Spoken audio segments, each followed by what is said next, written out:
bi à 8 heures passées de 4 minutes ñuy waxtaanee li nga xamante ne nag moo di invité actu ba gannaaw ba ñu sante jaajëfal ki nga xamante ne moo di Seydina Oumar Ba Xuxaan maa ngi lay nuyu bu baax a baax. Safiatou Cissé maa ngi lay fay. naka suba si maa ngi lay ziar bu baax. maa ngi lay ziar monsieur le maire Seydina maa ngi nuyu ak ziar sénégalais yi nga xam ne ñu ngi seetaan émission réveil. di nuyu également ak dalal suñu gan xam naa dalal nga ko ba noppi. dalal naa ko mais mën nga ko présenté waat. bàyyi ko mu nuyoo waat suñu gan tey nag mooy Ngalla Ndiaye. Ngalla Ndiaye moom mooy secrétaire général du syndicat national des footballeurs professionnels alors monsieur Ndiaye ñu ngi lay dalal bu baax. waaw maa leen di ziar bu baax yéen tamit et pour précision le secrétaire général s'appelle Doyen Lamine Mboup. ok. man je suis chargé aux revendications et aux affaires. Chargé des revendications d'accord oui. Alors tey actualité oblige donc Safiatou Cissé may préciser que ne Mamadou Dieye moo ma induire en erreur. c'est pas méchant. non loolu day am yëpp pas souci. Alors Ngalla nga gis ni tey jii nag la ñuy amal. Demi-finale bu war a dox diggante équipe nationale bu Sénégal donc ak équipe bi nga xamante ni mooy waa Égypte mu doon nag duel boo xamante ni xëy na ñu ngi koy xaar fileeg ay waxtu muy bu 16h jotee tey ci ngoon la ñu ko nar a amal jongante googu nag ñu bëggoon xam déjà alors yan mooy faiblesse ak li nga xam ne mooy force su ñaari équipe yooyu nga xamante ni tey ñoom ñoo fas yéene jongante tey. D'abord, l'heure est à préciser. Je pense bien que 17h la ñu wax. 17h. Je pense que le match se joue à 17h. 17h, oui. Maintenant, concernant les deux équipes, bon, moi je me dis que le Sénégal, pour le moment, a un ascendant psychologique sur l'Égypte. Ah ouais? Dans la mesure où finale Coupe d'Afrique bi est passée. doo yëkkati kàddu gi rek wala nga xëccaale nii tuuti rek micro bi. ma ne pour man le Sénégal a un ascendant psychologique sur notre adversaire. Dans la mesure daje nañ finale Coupe d'Afrique gagné ko. Éliminatoire mondial aussi, bien vrai que daf ñu door 1-0 à l'aller. ñun tamit ñu gagné ko 1-0 au match retour, mais quand même. ñun ñoo mujjoon qualifié donc ci dernière confrontation je me dis que le Sénégal part un peu favori et part un peu supérieur par rapport à l'Égypte. Maintenant les deux équipes dañu am benn particularité boo jëlee le Sénégal pratiquement c'est la deuxième meilleure attaque du tournoi avec 11 buts réalisés et 2 buts encaissés donc fait partie de moom mooy la deuxième meilleure défense tournoi bi derrière le Maroc bi nga xam ne benn but la encaissé. Quant à l'Égypte moom 9 buts la dugal mais ces 9 buts boo xoolee 3-3 la gagné ci 2 derniers matchs mi. Mais en phase de poule, l'Égypte n'avait marqué que 3 buts. Maintenant, en défense aussi, l'Égypte encaisse quand même des buts parce que j'ai le groupe 4 buts dans le tournoi. Donc je me dis que le Sénégal, moi, deuxième meilleure attaque au tournoi. Et en matière défensive aussi, le Sénégal est deuxième derrière le Maroc. Donc le Sénégal a fait une particularité qui est l'Égypte. En plus aussi, moi, les mots 5, moi, l'ascendant psychologique, posé sur au vu des dernières confrontations. Côté force nga wax ci Sénégal bu ñu doon jàpp tey ne am nañ faiblesse boo xamante ni war nañ ko relever lan lay doon concernant l'équipe nationale du Sénégal. Toute équipe dans le monde a des faiblesses toute équipe parce que tey jii man je peux pas trop m'appesantir sur les faiblesses du Sénégal parce que je vois beaucoup de journalistes tey ils s'appesantent plus sur les failles du Sénégal te loolu pratiquement ça peut donner des clés et des idées à l'adversaire parce que bu ñuy dem ci compétition aussi les grandes nations dafay am fu ñuy toll ils taisent leur querelle dafay am fu muy toll il na du ñu appuyer wu trop ci seen i faiblesse équipe le plus souvent il parle des forces yi nga xam ne moom la seen équipe disposée pour faire peur à l'adversaire mais ñun le Sénégal je me dis que des fois on est notre propre adversaire ñun dañuy disséquer suñu faille du ñu bàyyi dara mais toute équipe dans le monde dafa am tendon d'Achille parce que boo ñëwee ci Sénégal certes les gens disent que ni le Sénégal ne marque pas trop de buts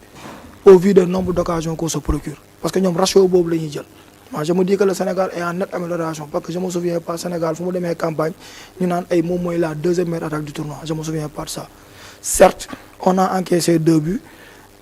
on est là on fait partie des 2 meilleures défenses du tournoi mais les gens diront que ni des fois le Sénégal concède des occasions faciles mënul ñàkk ci football parce que des fois quand tu joues avec un adversaire boo xam il se cantonne derrière di xaar sa moindre say erreur dong la mën a xaar pratiquement pour attaquer la pour piquer au vif donc c'est des choses yoo xam ne ça arrive naturellement maintenant à ce stade de la compétition comment faire pour rectifier le tir et je pense bien que ni les joueurs sont très conscients de ça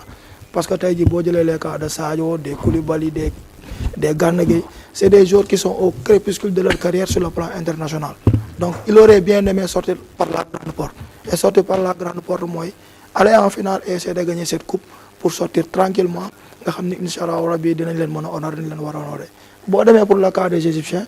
Égypte aussi a des failles sur le plan défensif parce que Égypte tey jii la paire bi nga xam ne moo doon la défense centrale bi nga xam ne moo taxoon Égypte Coupe d'Afrique bi ko Sénégal di gagné en finale mu doon tenir père boobu nekkatu fi muy Abdel Monem mi ngi Nice dafa blessé depuis mois d'avril. Hegazy mag la convoqué tuñ ko Elwench convoqué tuñ ko actuellement c'est une paire expérimentale moom moo fi nekk y'a que Abdel Foutouk qui est régulier moom moo fa nekk ci 3 Coupes d'Afrique yëpp mooy kii joue sur le flanc gauche. maintenant lan moo tax entraîneur bi def ko première journée entraîneur système 4-2-3-1 la indi l'Égypte doxul parce que il a gagné de manière poussive. deuxième journée entraîneur bi indi 5-3-2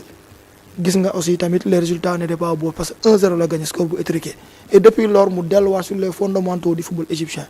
man j'ai fait l'Égypte je connais très bien le pays xam naa mentalité bi fa am le football c'est une religion là-bas.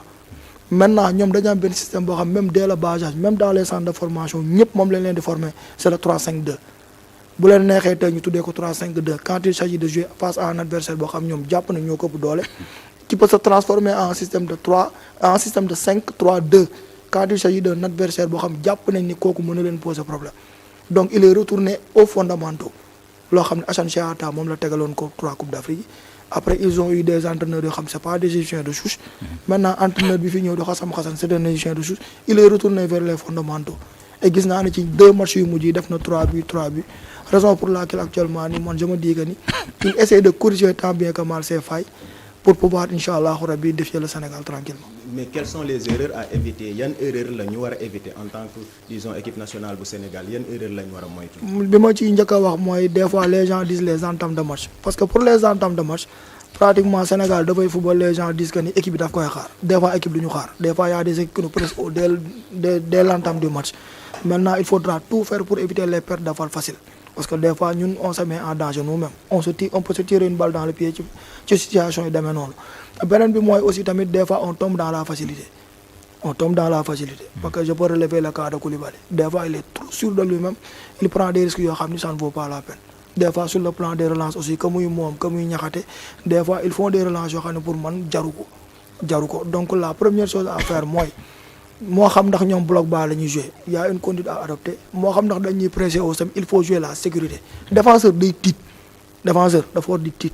dégager ci football la bokk mais tu ne peux pas dire que ni wooyu entraîneur ne nañ football ngay passante ci espace boo xam ne boo ko perdre ça peut être fatal. Égypte fait partie des nations yi nga xam mën nañ la dugal bi téye ko 120 minutes du leen wàññi dara donc man pour man la première chose à faire mooy observer l'attitude bi nga xam ne tey ji moom l'équipe bi di indi et ne pas tomber dans la facilité et être sérieux et rigoureux pendant 90 voire 120 minutes inchallah. Alors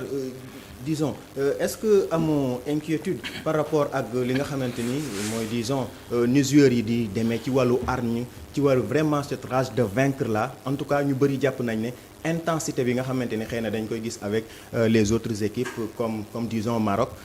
dafa xaw a manqué ci équipe nationale bu Sénégal maanaam intensité bi ci jeu bi ak hargne bi quoi. Bon man nag dama ci am beneen gis-gis bu différent dans la mesure les gens ils disent que le Sénégal manque d'agressivité manque de combativité ou bien manque d'intensité pour moi il faut pas mélanger les deux il y a la combativité mooy le défi physique et il y a l'intensité on peut mettre de l'intensité dans le jeu sans pour autant mettre un impact physique intensité bi mooy lan mooy la fluidité et la rapidité dans les transitions dans les passes pas ci gaaw la répétition comme le fait le Maroc intensité la lay indil bu la indilee intensité parce que face au Cameroun on sait que le Cameroun face à la Côte d'Ivoire par exemple Cameroun ak Côte d'Ivoire dañoo xeex ba match bi jeex looloo tax les Camerounais s'en sont sortis vainqueurs pratiquement boo xoolee ci match boobu dafa ñëw lijjanti ko ba nga xam ne tey jii nii ils ne sont pas tombés face à la Côte d'Ivoire. Par contre bi mu ñëwee contre Maroc le Maroc a mis de l'intensité intensité mooy la rapidité d'exécution vitesse dans les passes vitesse dans les transitions teg leen loo xam ne tey jii les Camerounais ont fini par céder. loolu bokkul ak impact physique bi nga xamee nag Maroc li muy wut am na ko mooy l'ouverture du score très tôt automatiquement ci la ko indil ci la ko fekk si nag ci impact physique bi en faisant trop de fautes le Maroc fait partie des nations qui font trop de fautes durant ce tournoi là maghrébins yi moom loolu seen réputation la. boo ñëwee côté Sénégal tey jii ñuy jouer équipe boo xam ne tey dafay taxaw duñu xaar mais waruñu allier vitesse et précipitation nit ñi loolu la ñuy jaawale ñun mënuñu yor bal bëgg a yàkkamti je suis d'accord que ni nag une fois que ñu dugg dans la zone adverse foofu lépp dafa war a gaaw. mais loolu en phase de contre la war a doon ou bien en phase de transition rapide la war a doon mais une fois ñu dugg waa ji cantonné wu ci ginnaaw li ñuy def dañ koy tabax dañ koy togg c'est comme le but qu'on a marqué lors du quart de finale waa ji togg nañ ko à un moment donné on a piqué au bon moment dem dugal bali parce que dafa am benn période boo accélération dafay am mais Sénégal dañuy jaxase impact physique défi physique ak intensité ñoom ñaar nag boo ko allié moo gën mais des fois ça dépend du comportement de l'adversaire ci nan lay taxawee. doyen dafa mel ni. waaw man dama gis peut-être moom mu wax ma ci xalaatam dama gis benn match ci biir match bi. mooy Sadio ak Salah. waaw mais loolu moom c'est tout à fait normal qu'il soit des émules parce que biñ nekkee Liverpool bon commentaire yi bari woon na waa ji bëgg na ko bëggu ko waa ji da koy xatalu ko waa ji dafa lu muy xëccoog moom. beneen bi mooy il faut savoir aussi que l'Égyptien est trop fier de lui-même Égyptien pour moom lu taxaw ci kanam moom moo la gën. parce que il faut les fréquenter pour savoir quelle est leur mentalité. ñoom boo leen waxee sax dañ naan la yéen yu bëri suñu dëkk la ñu wàcc donc ñoom il se pense ñoom tamit le père de l'humanité donc loolu tey jii nii bu ñu dajee ñoom ñaar yàlla defaloon tey sutura Sadio dañuy ñaan yàlla suñu borom jaarle waat ko mais je sais que ni moom y aura un match dans le match entre les deux hommes ou bien je dirais que sax ni mën na doon match de la clarification entre les deux hommes. mais maintenant nag ki ko ci ñàkk a gën a yenu pratiquement je me dirais qu'il va s'en sortir inchallah parce que ñoom ñaar ñëpp ils n'ont rien à prouver aux Africains quand même voir la face du monde. moom nag sacre boobu moo ko dese ah. peut-être Salah moom amagul coupe d'Afrique quoi. waaw mais boo gisee tamit je suis d'accord mais Salah aussi boo gisee ni muy jouer coupe d'Afrique am il est en train de jouer une coupe d'Afrique tranquille parce que du Salah bi ñu doon xaar maanaam pour être un Salah boot équipe bi Salah bootul Égypte actuellement boo dee xool bootu équipe bi mais l'entraîneur la laisse dans le terrain ba pare di ko motiver sur le plan moral boo xoolee conférence de presse discours am yi joueurs yi ñuy indi même en conférence de presse tous ils ne parlent que de Salah c'est pour le motiver parce que jàpp na ni ñoom loolu lañ ko deseel jàpp na ni Salah aussi loolu la deseel Égypte moo tax tey ji un Mohamed Salah moom je me dis que ni moom moo gën a nekk ci pression que un Sadio Mané qui va jouer beaucoup plus libéré beaucoup plus décontracté bien vrai que Sadio moom c'est un gagnant né mais maintenant boo xoolee au fil des compétitions ce qui est en train de se passer Mohamed Salah est en train de jouer une CAN tranquille boo xam ni lu ma am dama koy dugal lay def mais il n'est pas actuellement été Salah ou bien boot équipe ba mu aliment de ce que Sadio Mané mais est-ce que démarche boobu du nax Sénégal est-ce que du nekk ni moom il préfère laisser le meilleur pour la fin. bon loolu le meilleur pour la fin bon loolu moom mën na ko bëgg mais après y a que le match qui pourra nous le déterminer. match moom des fois dafay am match fu muy toll joueur bi gis ci boppam mën na ci dugal claquer benn but 2 buts 3 buts ça dépend de la physionomie du match. comme le joueur aussi peut être nu mu tuddati transparent durant tout le match. et on se voit qu'à la fin c'est lui qui règle le problème c'est ça qu'il a fait par exemple lors du match contre le Bénin. avec le sublime but qu'il a marqué. parce que les grands talents des fois ñun ñoo leen di xaar trop. parce que dañ jàpp ni ñoom ñoo war a boole équipe mais actuellement fi compétition bi toll il faut faire abstraction de sa personne et penser collectif joueur bu ko ci deful sa équipe mën na ñàkk te su boobaa après yow tu seras sous le feu des projecteurs donc day toll foo xam ne yow joueur bi dëgg la yaay leader technique bi c'est toi qui porte le collectif mais day toll foo xam ne tu fais abstraction de ta personne tu fais abstraction de tes performances individuelles et je pense même que c'est ça qui était à l'origine de la brouille entre Osimhen et Lookman loolu la c'est ce que les gens ont dit pensez collectif et ne pensez pas à vos propres records tu le fais l'équipe gagne tu le fais pas tu penses à toi tu peux team quand yi war a passe gars yi par exemple def loo xam ne après ça va porter préjudice à toute une équipe ou bien à toute une nation. dal na Sadio Mané ak Iliman Ndiaye suñu match bi passé contre Tanzanie. voilà c'est des choses qui arrivent football dafay toll foo xam ni on n'est pas dans un championnat ou bien woo xam ni am nañ 38 journées nga xam ne tu peux rater une chose tu peux t'attraper demain. fii ñu toll ni actuellement ni compétition bi 7 matchs la boo jëlee première journée bi ba finale c'est 7 matchs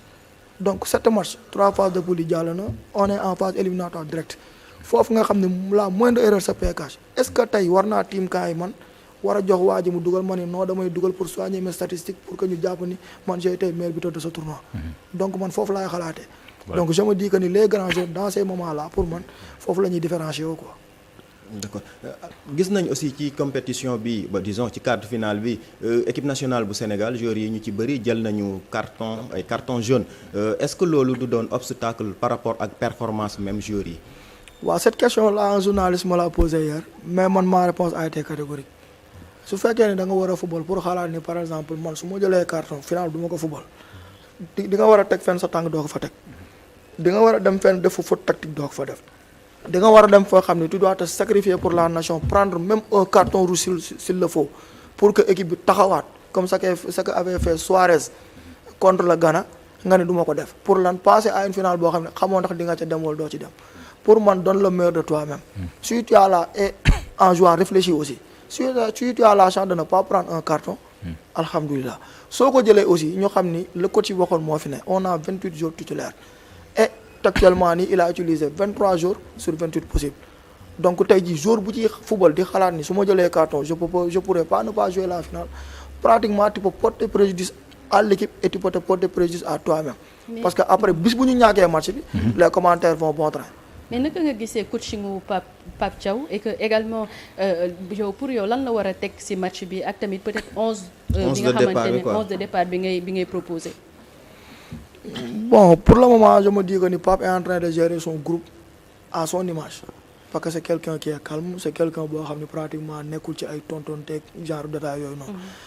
li ma xam daal ba gis ko mooy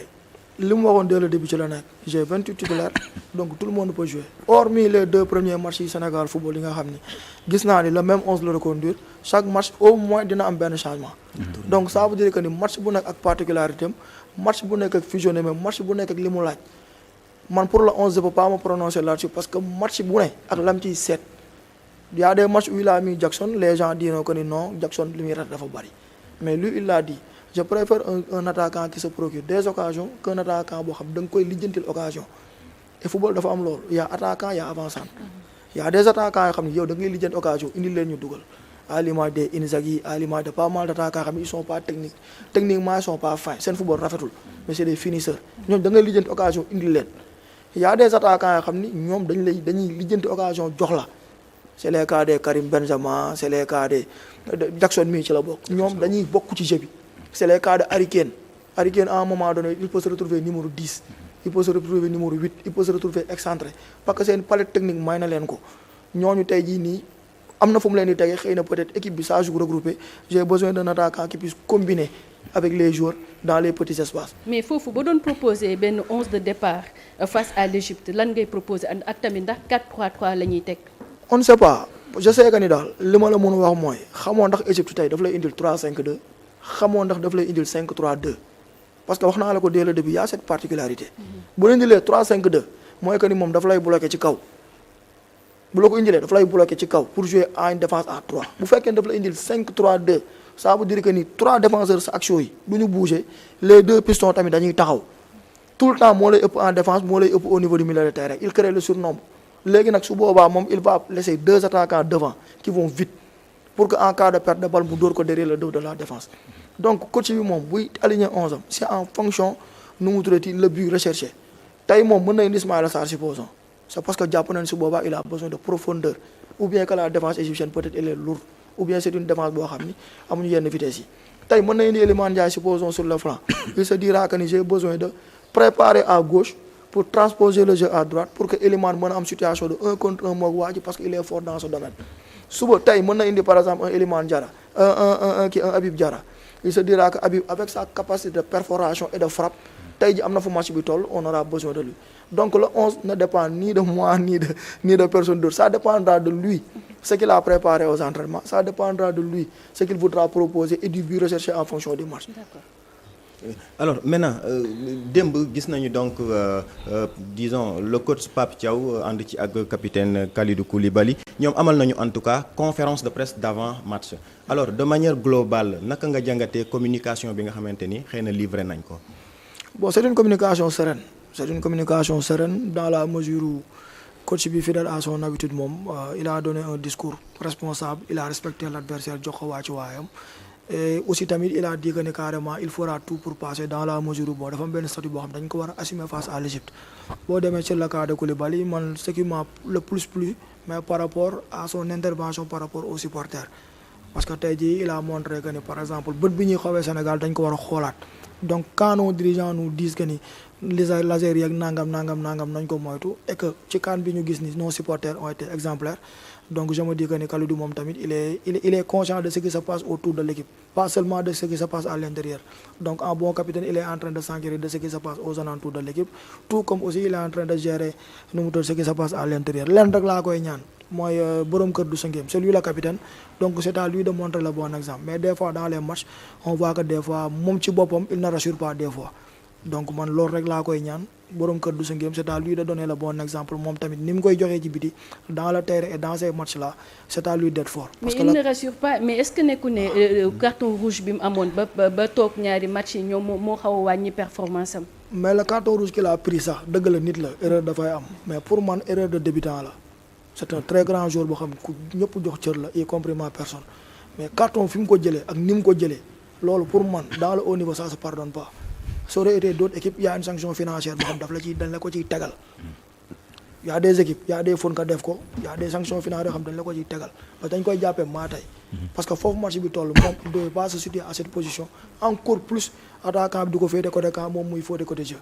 donc il a fait une erreur boo xam ni tey jii nii bon heureusement que ni daf tegal ñaari carton jaune la donc benn match la toog mais bu fekkoon ni carton rouge direct la mais pratiquement même la demi-finale nu mu tudd même la quart de finale du ko jouer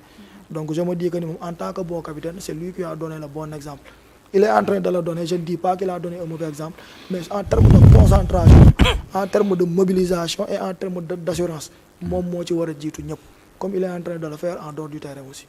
Voilà mais quel message ban message la ñu war a jox ñi nga xamante ni parce qu'il faut renforcer ça aussi cette communication ñi nga xamante ni ñooy supporters yi parce que yaa ngi dégg bon à travers les réseaux ñii di naan ay laser ak ñii di naan ay kii te yooyu quand même mën nañu dem ba porter ñu préjudice je crois que il faudrait également sensibiliser encore et davantage ñi nga xamante ni ñooy supporters yi dem stade pour comportement yooyu nga xamante ni xëy na vraiment bokkul ci li nga xamante ni ñu ngi koy xaar ci supporters yi ñu bàyyi ci xel bu baax a baax. bon message bi ma leen di lancer mooy ils ont été exemplaires dès le début ba fi ñu toll nii def nañ loo xam ne sax bon c'est une première bu ma gis mooy dem match jeex ñu jël ay sachet di ci def déchets yeeg nangam donc man li ma leen di ñaan encore une fois mooy li ñu commencé dès le début ba heure bu ñu ko bàyyi. c'est pas parce que Égypte la ñuy dajal que ni bon dañuy ñëw di fàttali loo xam ne bon jaaroon na fi ba pare et loo xam ne boo ko defee ça peut porter préjudice à l'équipe ça peut porter préjudice à la fédération et à l'image de notre sélection nationale donc pour man c'est à éviter. c'est li ñu soxla ñëw mooy ku leen encourager que muy neex ñu encourager leen parce que match dina toll foo xam ne aussi mën na metti parce que je vois beaucoup de Sénégalais ils sont très sereins pensant que dañuy ñëw jaar ci kaw waa ji c'est méconnaître l'Égypte c'est une équipe bu nga xam ni équipe bu mag la c'est une équipe à respecter parce que moo ci ëpp ay trophées donc tey jii que muy supporter lu ci waay di def nga xalaat ni par exemple man est-ce que bu ñu ma ko defoon dina ma neex donc nañ jël lépp que muy côté sénégalais ñu pousse leen du début à la fin lu mën a am ñu ànd ci ak ñoom parce que football la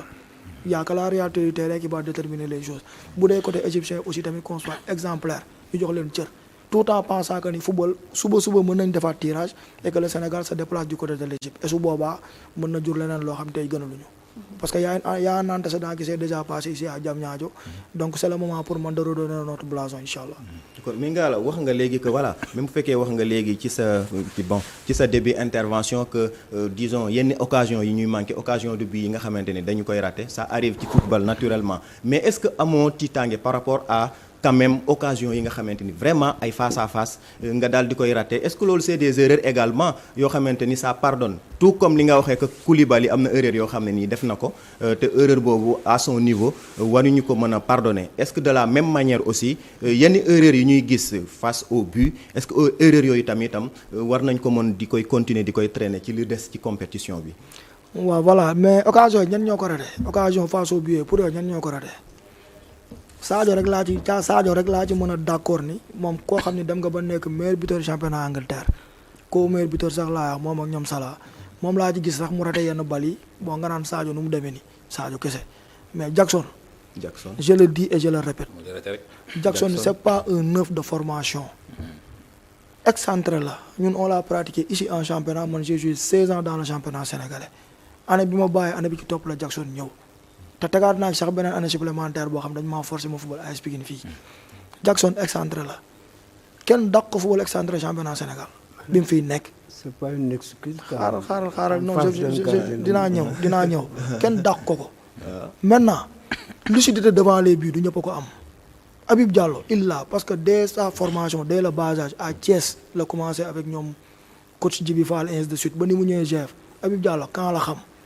boo seetloo Habib Diallo li muy décroché di participer bëriwul moom day taxaw xaar foo ko teg ci terrain bi xam na fu góol taxaw Boulaye Dia zalika naka noonu Chérif Ndiaye zalika naka noonu mais tey ji occasion yi ki ëpp li mu raté ci occasion ci suñu équipe bi Jackson la les gens me diront Pathé Ciss boo jëlee le nombre de buts qu'il a marqué depuis qu'il a à Rayo Vallecano ba léegi est-ce que egg na 15 buts depuis qu'il est là-bas parce que c'est un joueur qui est tout le temps cantonné derrière à faire le marquage bi muy rëcc waa ji di récupérer ba di ko rëcc di dem est-ce que Pathé dans mës na sax su ma juumul demee Espagne génn team camp si c'était pas Matar Sarr sama xel day dal si c'était Lamine Camara su ma xel day dal mais Pathé déjà dafa am ñett yu mu tegale déjà fi mu koy récupérer Arñi bi mu demee situation bi mu nekk il se retrouve rarement devant ces situations là. beneen bi il sortait d'un choc. donc yooyu yëpp mën nañ ko baal mais pour le cas de Jackson je le dis je le répète lenn kese la mooy li sama papa wax du excuse il est professionnel il est payé pour ça.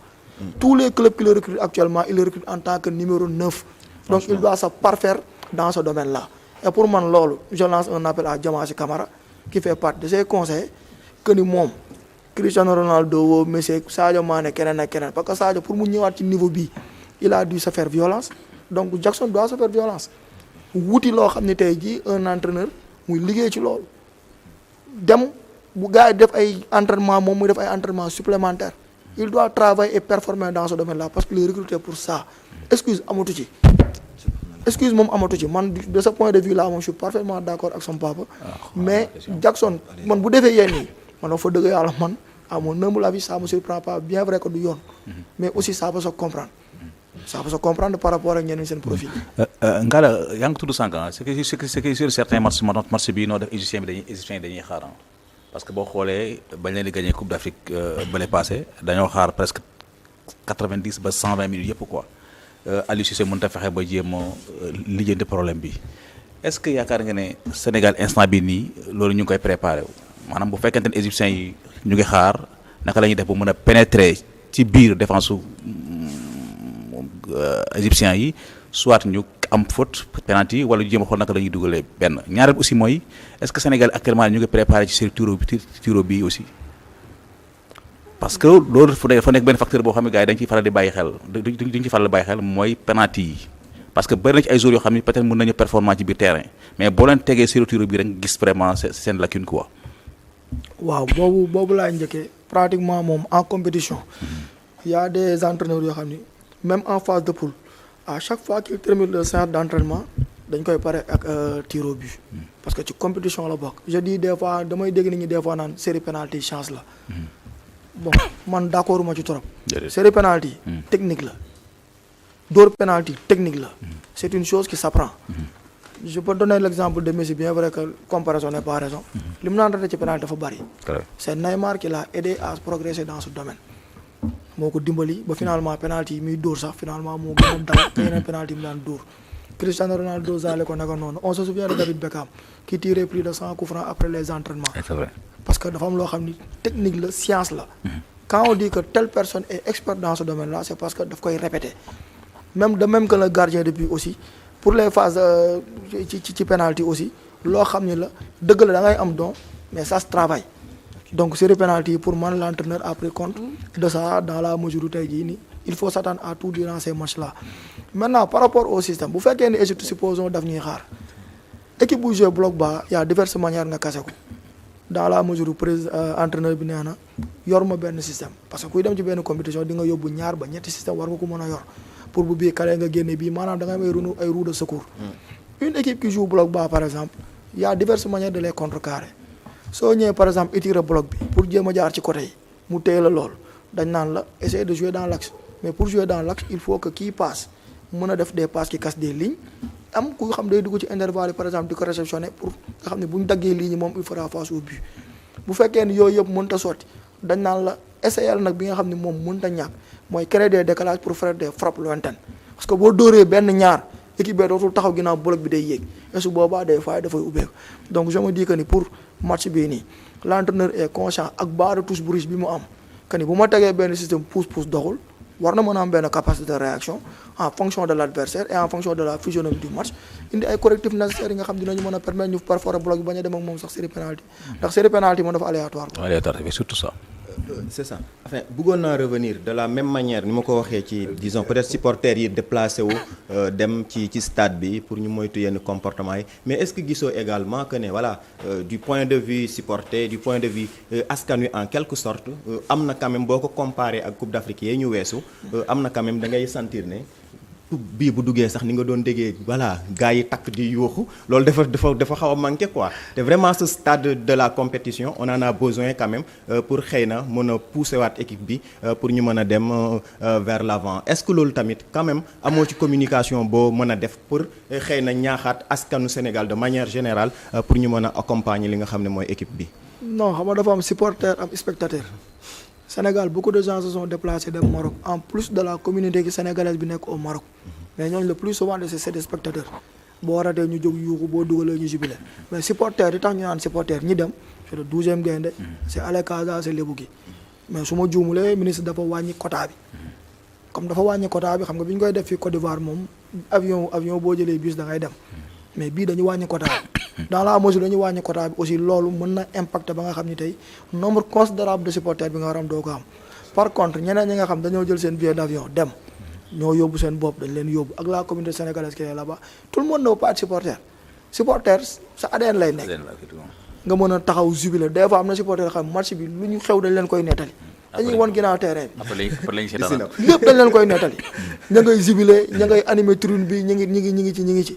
or que am na si ñoo xam c'est des spectateurs ñoom dañuy ñëw toog sangu solu toog def nii seen loxo bu neexee